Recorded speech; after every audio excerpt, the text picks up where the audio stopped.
Greetings to my listeners. Welcome to my video. Here we will learn the first poetry in the poetry section of your textbook, Song of the Open Road by Walt Whitman. Here in this video, I have given a line-wise explanation of the entire poetry and its analysis. Let us proceed with the introduction of the poetry. Song of the Open Road is taken from Whitman's collection of poetry, which is named as Leaves of Grass. Now, the heading or the title that he has given to his collection of poetries is extremely significant. Leaves of grass symbolize common man. For instance, when we go to a garden, we notice the flowering plants, the fruit bearing plants. We also notice the plants which are there only for the purpose of decoration. But we always ignore the grass which is under our feet, just like a common man is ignored in the society. From this, we can understand that the collection of poetry Leaves of Grass is dedicated to the life of a common man. In this, Whitman has also advocated importance of democracy and freedom.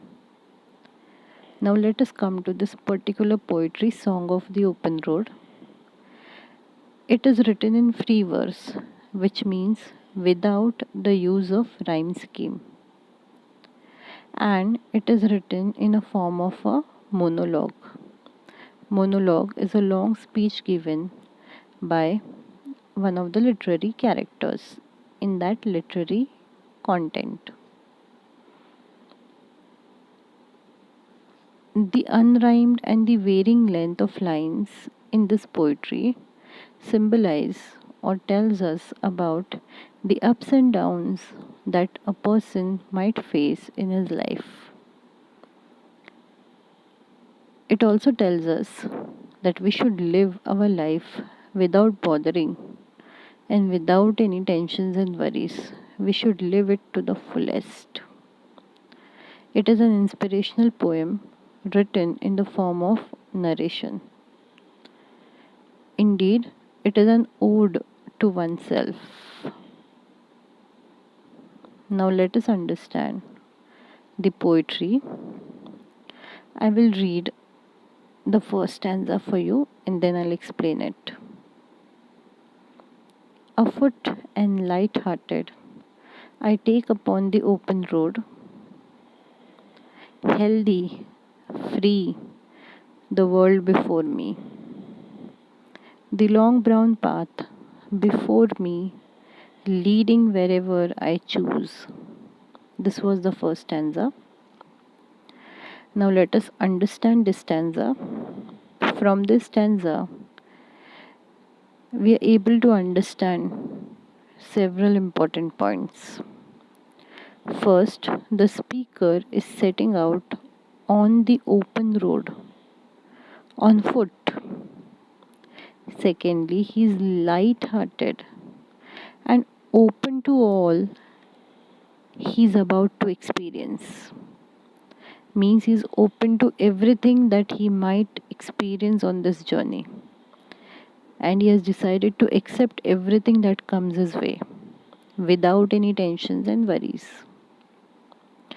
Additionally, the speaker recognizes that he is the one who can control this journey of his life.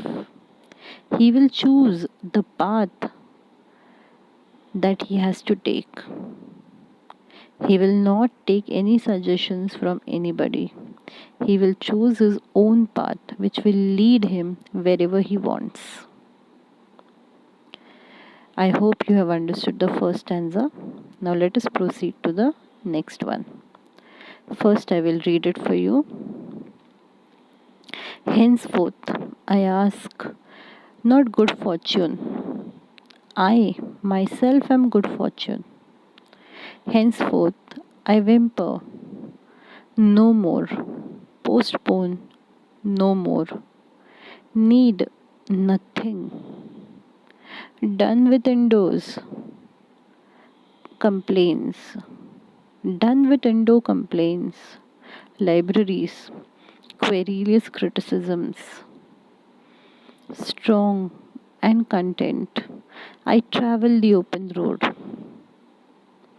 This was the second stanza. Let us understand the second stanza. Here, the speaker says that he does not have to pray for good luck because he is the creator of his own luck. He will no longer cry or hesitate to do what he wants because he is in need of nothing. He does not desire anything, he does not want anything more from life. He is no longer content with being walled inside. He does not want to live in four walls anymore. He does not want to confine his life to anything. He is strong and happy to be on the open road. He wants freedom. He desires freedom. He does not want to confine himself. Now, in this stanza, particularly in line 6, Whitman writes of querulous criticisms. The use of alliteration over here emphasizes the speaker's carefree tone, which is continued throughout the course of the poetry. Let us proceed to the third stanza. I'll read it for you.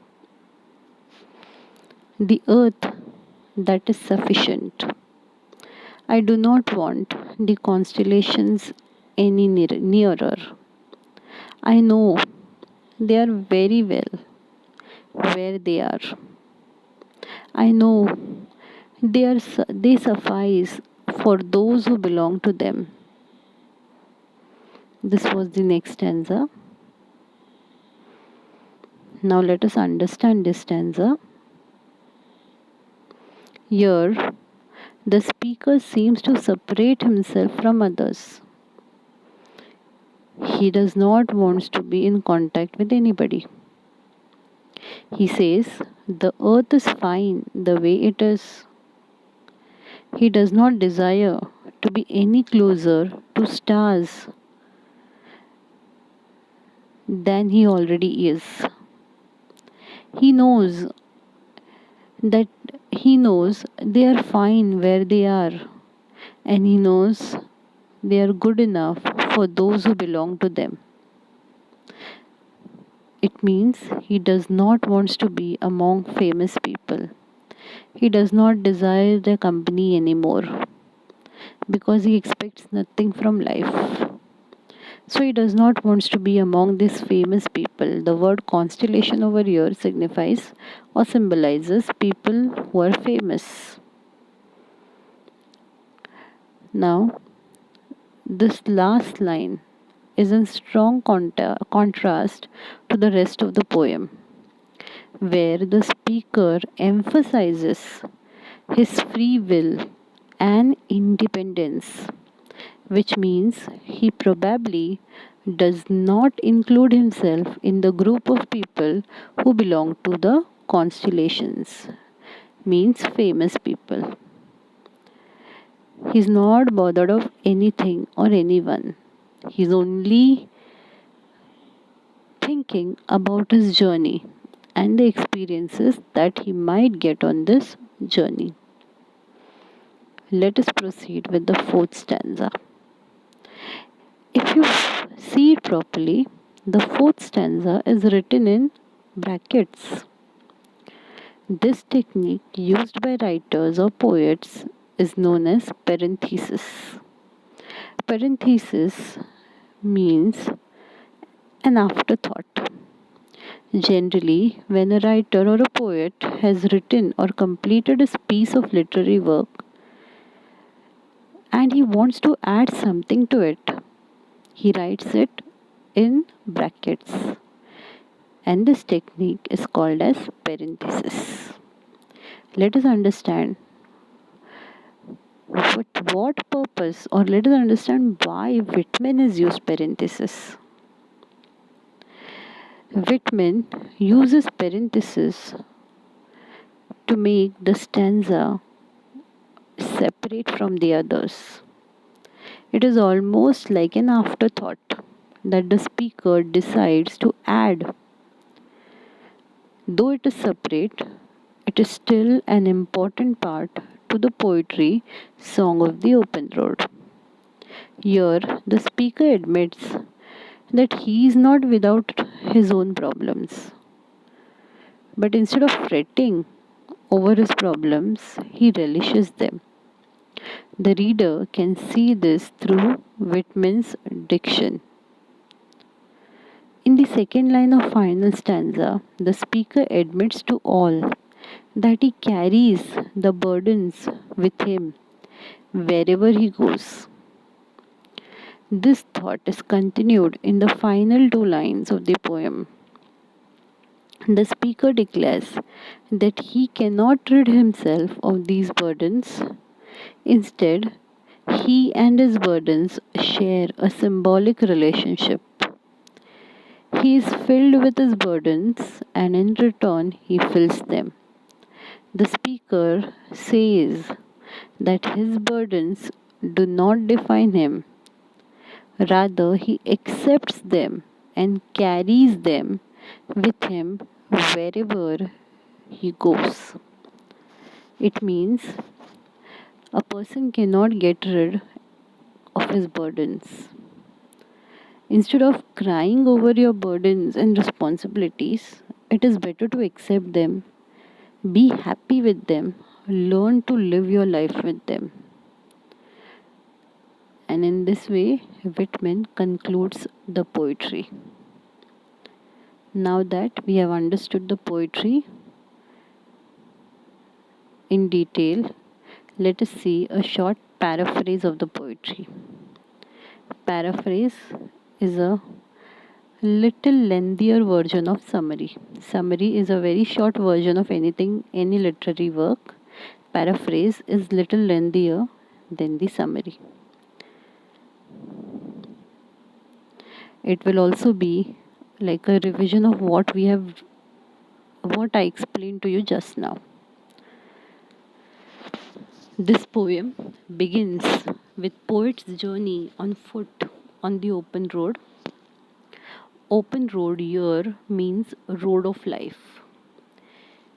He expresses that he is very cheerful to take the journey in this healthy and free world.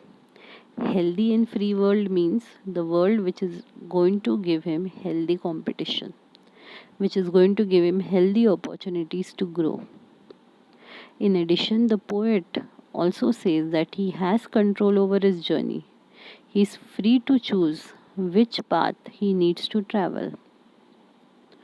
The poet continues his thoughts by saying he does not want, or he does not desire, or is not going to ask anyone for good fortune, because he feels that he can create his own fortune. He also adds he is not going to hesitate or cry or postpone anything. He expects nothing. He is no longer satisfied, or he does not want to be in four walls. Instead, he will enjoy on the open road. He is strong and happy enough to travel on the open road with leaving behind complaints and arguments from his past life. The poet also tries to free himself from the worldly pleasures and relations. Even though he has a great faith in all the relations and world, he knows they are doing well and they can be happy even without him. So he does not want to engage himself in friends and other people, as he thinks that Mother Earth is now enough for him to travel. He does not desire anybody's company anymore. He feels he can be happy in the company of Mother Earth. So, this was a short revision of the poetry that I explained before this. Now, let us understand. Now, from here, we begin the analysis. Some part of the paraphrase also can be included in the analysis.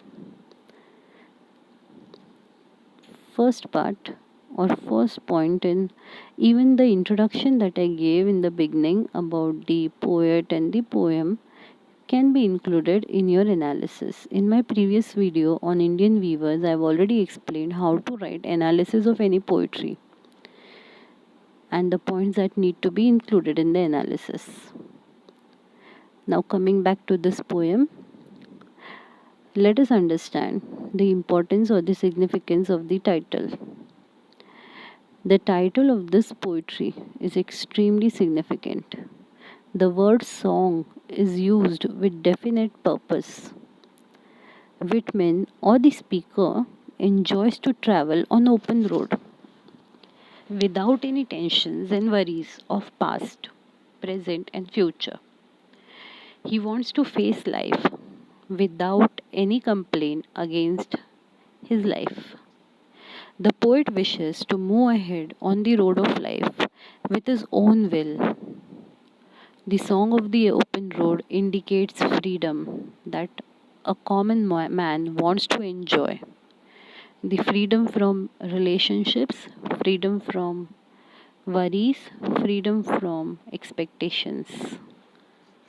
So I hope you have understood the significance of the title.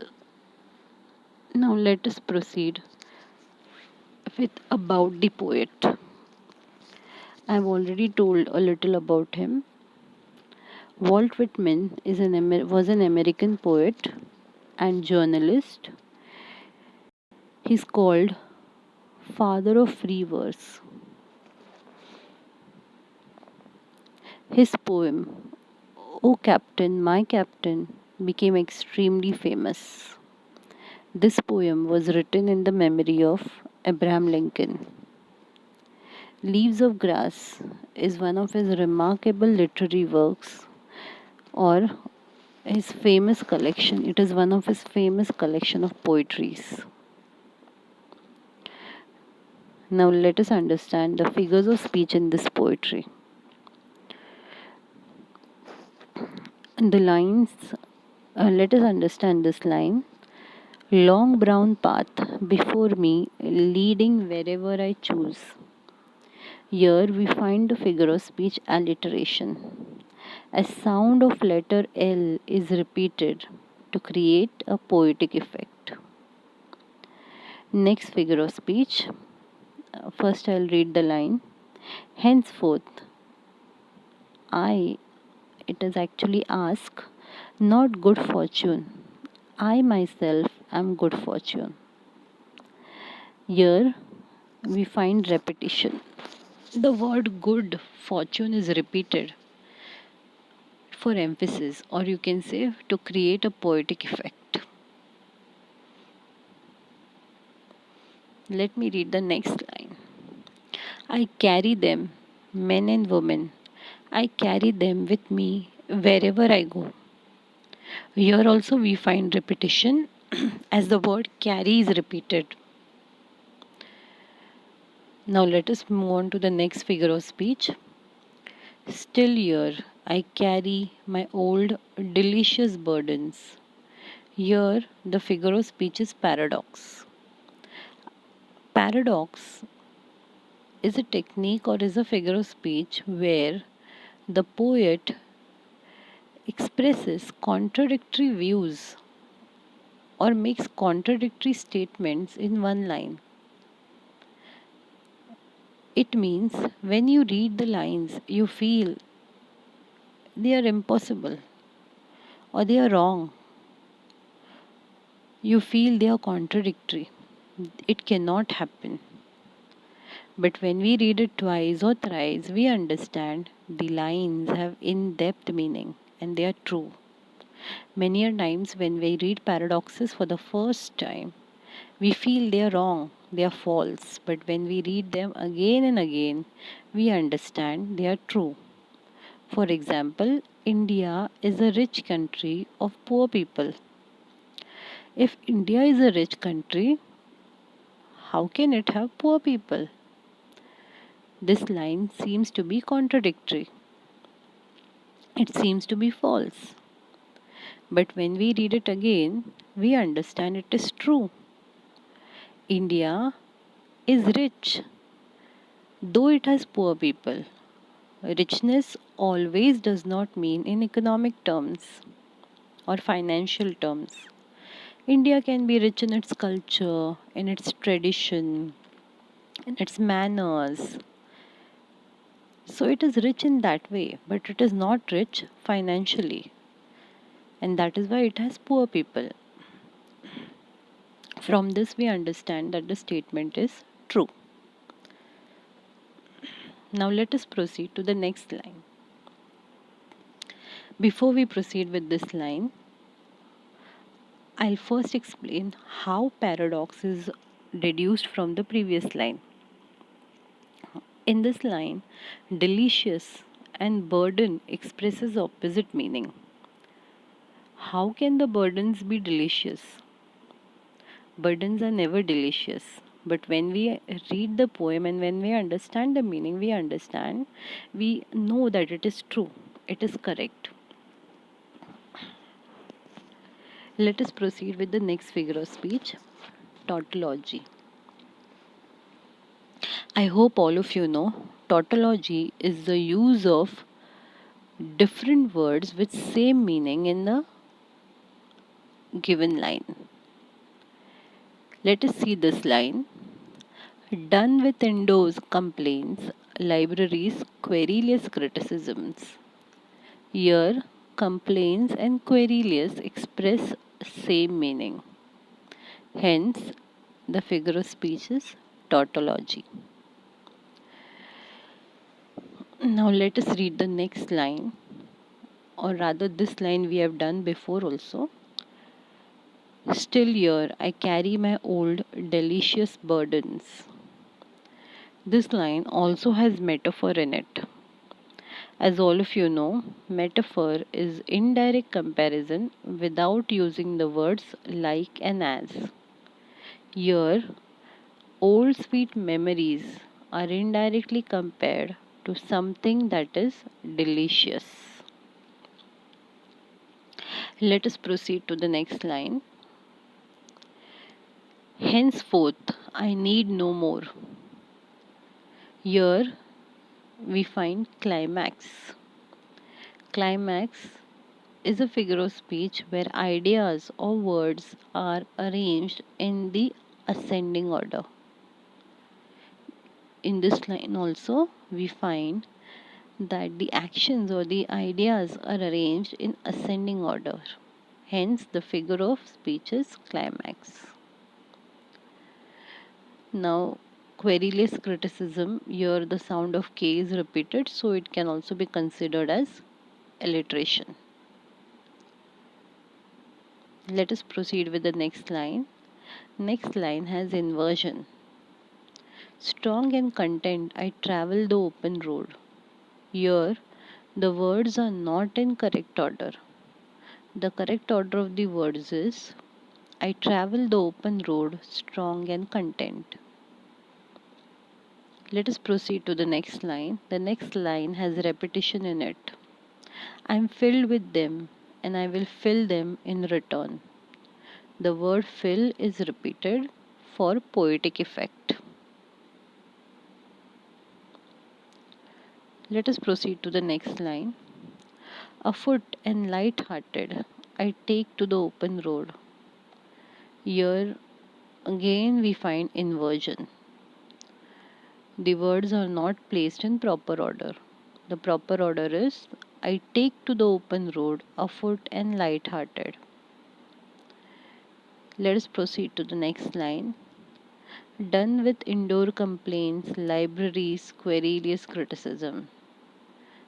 Again, we find climax over here, as ideas are arranged in ascending order. Song of the Open Road. The title itself has personification. Non living object road is shown singing. Song of the Open Road also has metaphor in it. Now, I want all of you to comment below and tell me how can we have metaphor in this line. Let us proceed with the last figure of speech. I carry my old delicious burdens. It is paradox. How can the burdens be delicious? It is absurd. And I think I have explained this earlier also. Now let us understand the next part in appreciation, which is theme of the poem. As all of you know, the theme of this poetry is to enjoy freedom and optimism. Throughout the poem, the poet motivates the readers to be true to themselves and live a free life and enjoy freedom of life. Although his life is not free from obligations and troubles, he encourages everyone to live their dreams, leaving the obstacles behind. From this, we understand that the main theme of the poetry is to live your life without any worries and with full positive attitude, which is called as optimism. And we should ignore the problems or the worries, or we should not take any tension, and we should be on the open road of life, ready to accept whatever comes your way. This was the theme of the poetry. Now let us see the special features in the poetry. This poetry is written in a very simple and effective language, which is extremely easy to understand. As it is written in free verse means without using rhyming scheme or meter. The length of the lines and stanzas are not equal. Some of the lines are lengthy, some of the lines are short. Some of the stanzas are lengthy, some of the stanzas are short. For example, it has 4 separate stanzas. The first stanza contains only 3 lines. The other 2 stanzas contain 4 lines. In the last stanza, the poet uses parentheses to separate himself from the worldly needs. It means the poet has used parentheses with 2 purposes. First of all, to express his afterthought. He might have written the poet and then he might have thought to add this. Though it is not a part of the poetry, it is written, it seems like separated from the poetry because of these brackets, but still it is important to understand the meaning of the poetry. So this stanza, this parenthesis also tells us that the poet wants to separate himself from the world and the worldly needs. He doesn't want to be involved in these worldly needs and these worldly desires. He wants to be away from his family, his relatives, his friends, because he knows they can be happy without him. He also tells that he does not want to be a part of famous people because he feels these famous people, let them be where they are. He cannot be with them. He wants to be separated from all the worldly desires. The poet has also used imageries such as constellations and brown color. Now, various figures of speech. Throughout the poem, you'll find many figures of speech.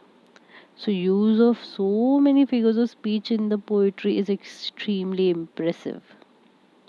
He has also used figurative phrases like light-hearted, querulous criticisms, which make the poetry extremely interesting. So, these special features are very important to be written in analysis. Please make a note of them. Now let us proceed with the last part of the analysis, which is morals or your opinion. I hope everybody, all of you who are listening to my video by now, till now, have already made an opinion about what you understood from the poetry, what you feel about the poetry. I have expressed my opinion. It teaches us to be optimistic and happy. We have everything, including freedom and opportunities. The poem encourages us to enjoy life in healthy and free world. It motivates us to fill our heart with immense pleasure. It means the poet wants us to live our life to the fullest, and he wants us to ignore the problems. In fact, he says we should relish them, we should be happy and accept them and learn to move on. So, with this, we come to the end of appreciation of the poetry. Now, let us just recapitulate in short. In the introduction, let us recapitulate the analysis. How do you begin the analysis? First, you will write an introduction. In the introduction, you write about Walt Whitman. You write about, in short, you write about introduction. When I say introduction, means introduction of this poetry. Okay. So you write about this poetry. I told you about the significance of the title Leaves of Grass, that is given by Walt Whitman to his collection of poetries from where this poem is taken. You write about it. Then he also tells about the theme. Introduction itself tells you what is the theme, that Whitman advocates democracy and freedom. Then in the introduction we have also discussed about how the poetry is written in free verse. Okay, and you also include this line that the poem is an ode to oneself. It is an inspirational poem. After writing the introduction, you can write a short summary of the poetry. In short, this is a very lengthier version that I have given, paraphrase. You should write summary. It can run up to 6 to 7 lines. Then you write significance of the title. We have already discussed that why the title is significant, especially the use of the word song. Whitman has used the word song with a very definite, extremely definite or purpose. He wants to tell us that he enjoys the open road without any tensions and worries of the past, present, and future. Hence, the word song is extremely significant. The poet wishes to go on the road of life on his own without any favors from anybody. Hence, a song of open road indicates freedom. Then you write about the poet. In about the poet, you can write that this poetry. First of all, write that he's an American poet. He's often called father of free verse. You can also write about one of his famous poetries. His very famous poetries, "O Captain, My Captain." This was written in the memory of Abraham Lincoln. And you can write, of course, you can write about Leaves of Grass, which is one of his very important work in literature. Then you can discuss figures of speech. I have discussed almost all the figures of speech. You don't need to discuss so many. You write about the important ones, like one or two examples. You write alliteration.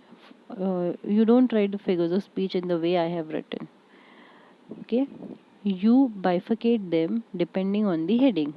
Like you write alliteration and jot down few lines, one or two lines which show alliteration. Then you write repetition, write one or two lines which show repetition.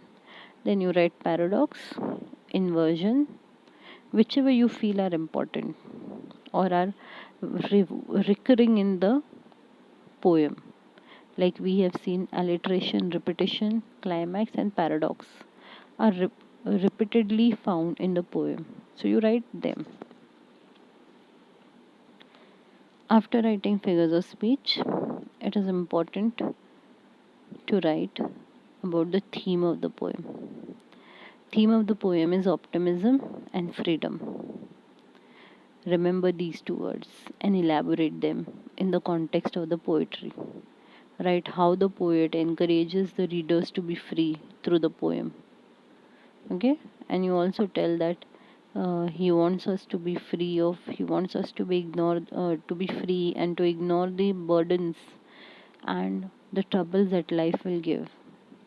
Rather, instead of ignoring the burdens, the poet has told us that we should relish the burdens. We should learn to live a life with the burdens because we can never get rid of them. Then, of course, you have to write the special features that are there in the poem. You can even, like, I have written special features under one head. You can even separate them into points and write. Like, you can make free words as a separate point, you can make parentheses as a separate point, you can make imageries as a separate point. Okay, if you don't want to make your appreciation extremely lengthy and you want to include everything, then special features can be included as one point. You can write, here we can write how the language is extremely simple. Writing about the language in the analysis is extremely important. You have to tell whether the language is complicated or simple. From the poetry itself, we understand that in this poem, the poet has used simple language. Then he has used free verse, that is no rhyme scheme.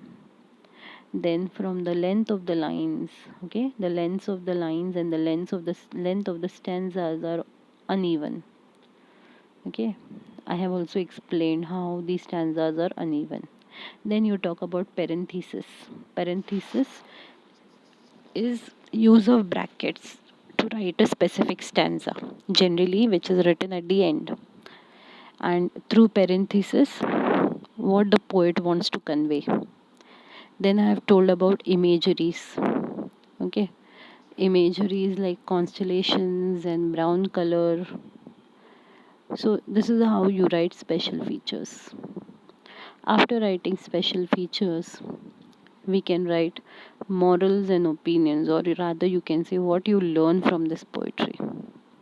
So we learn to be optimistic and to be happy. Whatever we have in life, especially freedom and opportunities, should be considered and should be given importance. And we should also tell that this poetry fills our heart or motivates us to fill our heart with pleasure, with joy, though whatever problems come in our life. We should always be happy and cheerful because we should accept the fact that we can never get rid of our problems. They will always be there with us, they will always keep filling us. So instead of being angry or being disappointed about the problems, it is better to be happy and relish them, enjoy them. If the problems are filling you, you also fill the problems. The poet has put it so well. He tells, we can ourselves fill the problems if the problems are filling us. Here you can also write what else you learn from the poetry. I have written my personal response. You can write your personal response. You can take any part of the poetry in which you feel significant and you can elaborate on it. But it should include the words optimistic and freedom, because optimism and freedom are the themes of the poem. So, when you write about what you learn from the poetry or what is your opinion about the poetry, including these two words is extremely important. Now, this recapitulation that I gave to you was for you to understand how to write the appreciation of poetry yourself. No doubt you note down the points that I have given because you cannot ignore these points. They have to be included in the analysis that you write. But there is no need to use the exact words that I have used. You can write in your own words, but it should be correct. And the main points, the key points, the key words should not be excluded. Thank you. With this, we come to the end of our video for today. Thank you and have a good day.